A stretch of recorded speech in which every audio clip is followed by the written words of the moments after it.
El Ensila Lumeno Mentielvo. Bienvenidos a Magos y Medianos, el único canal donde nos gusta usar los caballos como medio de transporte, ya estén vivos o muertos. Y yo sé que ahora algún friki me dirá, pero Elia, los tres Hals no son realmente caballos. Y sí, ya lo sé, pero me valía para el chiste. What are they? They're called Pestrels.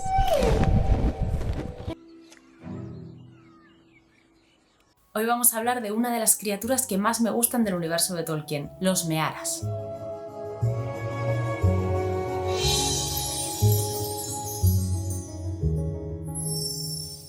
Y yo creo que los Mearas me gustan mucho porque los caballos en general me encantan. He tenido mucho trato con ellos desde la infancia y aunque no he montado habitualmente, si se me ha dado la oportunidad de subirme a un caballo, siempre lo he hecho y lo he disfrutado mucho. Me encanta verlos en el cine, es una de las cosas en las que más me fijo cuando veo películas de fantasía y seguramente si tú eres como yo, estarás traumatizado o traumatizada en tu infancia por culpa de Artax, el caballo de Atreyu en la historia interminable.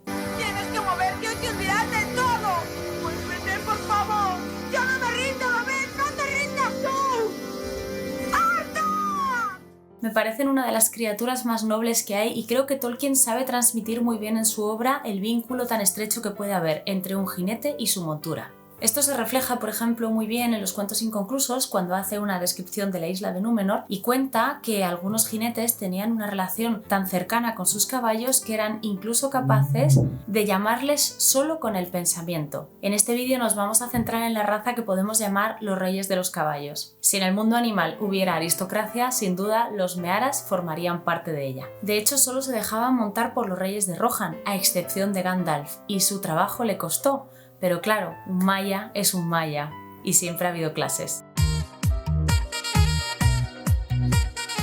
No se conoce exactamente el origen de esta raza, pero se cuenta que estaban emparentados con Nahar, el caballo del Vala Orome, a quien los Rohirrim llamaban Bema. Seguramente recordaréis que Orome fue uno de los Valar que más visitó la Tierra Media tras la fundación del reino de Amán. Por lo tanto, me parece que esta historia tiene bastante sentido. Además, en los apéndices del Señor de los Anillos se mencionan los caballos de los soldados que lucharon contra Angmar y que procedían del norte, y se cuenta que eran unos animales muy especiales. Sin embargo, y aunque no sabemos de dónde venían, sí que tenemos la historia del que fue el primer Meara conocido por los hombres, un caballo llamado Felarof, y es una historia preciosa. Corría el año 2501 de la Tercera Edad. Todavía no se había fundado el reino de Rohan y esta es la historia de Leod, el líder de los hombres domadores de caballos y padre de Eorl. Eorl el joven, el que se convertiría en el primer rey de Rohan. Como he dicho, eran domadores de caballos y una vez encontró un potro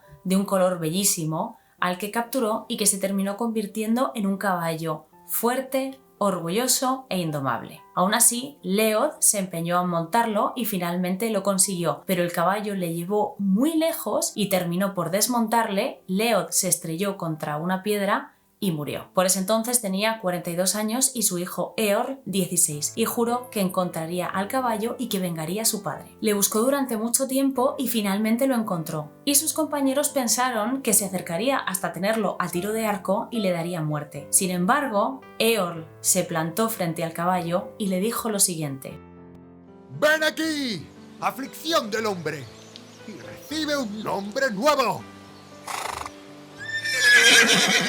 Felarof te llamo. Amabas tu libertad y no te culpo. Pero tienes ahora una grave deuda conmigo y me someterás tu libertad hasta el fin de tus días.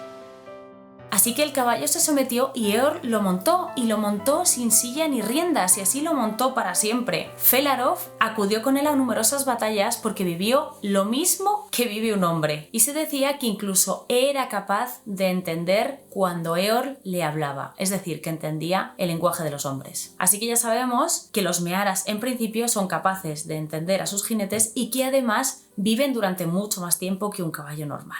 Los descendientes de Felarov no dejaron que nadie les montase salvo los reyes de Rohan, hasta que llegamos a un caso especial, y es el caso de Sombra Gris. Sombra Gris era el caballo del rey Theoden, y en el año 3018 de la Tercera Edad, Gandalf va a visitarle y Theoden a regañadientes le dice que le regalará cualquier caballo que él desee, y Gandalf, por supuesto, le pide a Sombra Gris. Pero claro, acabamos de decir que los Mearas solo dejan que les monten los reyes de Rohan, así que para Gandalf tampoco esto iba a ser llegar y besar el santo. Nos cuentan en El Señor de los Anillos que Gandalf tuvo que perseguir a Sombra Gris por los campos durante 2 días recorriendo más de 20 millas, pero finalmente permitió que le montase y llevó a Gandalf a enfrentarse contra los Nazgûl.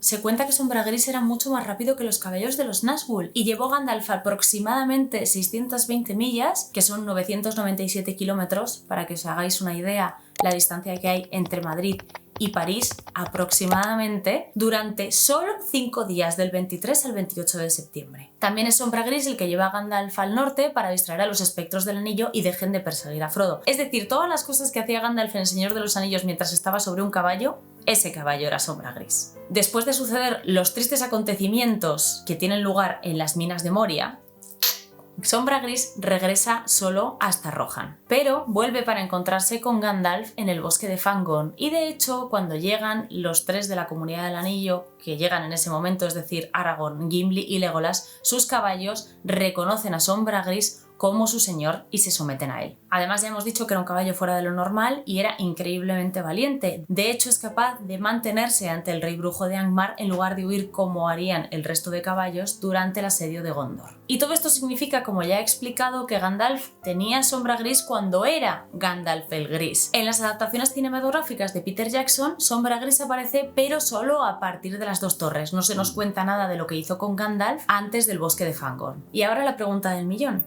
¿qué pasó con Sombra Gris tras la Guerra del Anillo? Bueno, en el capítulo de los puertos grises, cuando Sam llega, se nos cuenta que ve a varias figuras y que ve a Gandalf y un caballo gris que está detrás. No se nos dice específicamente, pero es evidente que Sombra Gris se marcha con Gandalf a las tierras imperecederas. Y la pregunta es, ¿qué derecho tenía Sombra Gris a ir a las tierras imperecederas? No negamos que hizo un buen trabajo, fue tremendamente valiente y ayudó a Gandalf en todas sus misiones, pero Merry y Pippin también ayudaron mucho y no tuvieron luego el privilegio de pasar sus últimos días en el reino bendecido de Amán. La explicación de esto nos la da Gandalf en la carta 268 y es bastante simple en realidad. Sombra Gris era un Meara. Hemos dicho que los Mearas estaban emparentados con el caballo del Valar Orome, Nahar. Así que Sombra Gris tenía al menos una gota de sangre del caballo de un dios. Se nos cuenta que los caballos procedían del oeste, así que podemos entender que para Sombra Gris ir a las tierras imperecederas es un poco como para Gandalf. Gandalf no recibe un premio por la misión que ha realizado en la Tierra Media y por lo tanto se le permite volver a Amán. Gandalf simplemente termina su misión en la Tierra Media y entonces vuelve a casa. Sombra Gris hace lo mismo. Para él no es un premio, simplemente tiene derecho a volver a casa porque está emparentado con un caballo de las tierras imperecederas. Es una explicación un poquito cogida por pinzas, pero es la explicación de Tolkien y por lo menos no se contradice en ningún otro de sus textos, así que creo que la podemos dar por buena. Aún así, y si de mí dependiese la elección, yo también habría dejado que Sombra Gris pasase sus últimos días en el reino de Amán. Y hasta aquí el vídeo de hoy. Si te ha gustado, no olvides suscribirte y darle a la campanita para no perderte ninguno de nuestros viajes a la Tierra Media. Gracias a Jimbur por su colaboración con una nueva locución y a los demás nos vemos pronto. Gimlet Narsubel, Nimri Minalse, Batancada Dunada.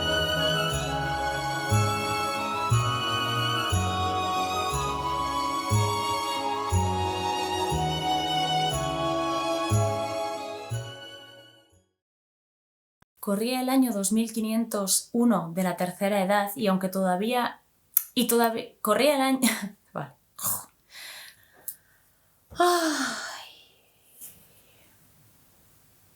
¿Cómo lo cuento? Es que en realidad todos son El Señor de los Anillos. Es como, pues todo lo que hizo Gandalf lo hace con Sombra Gris.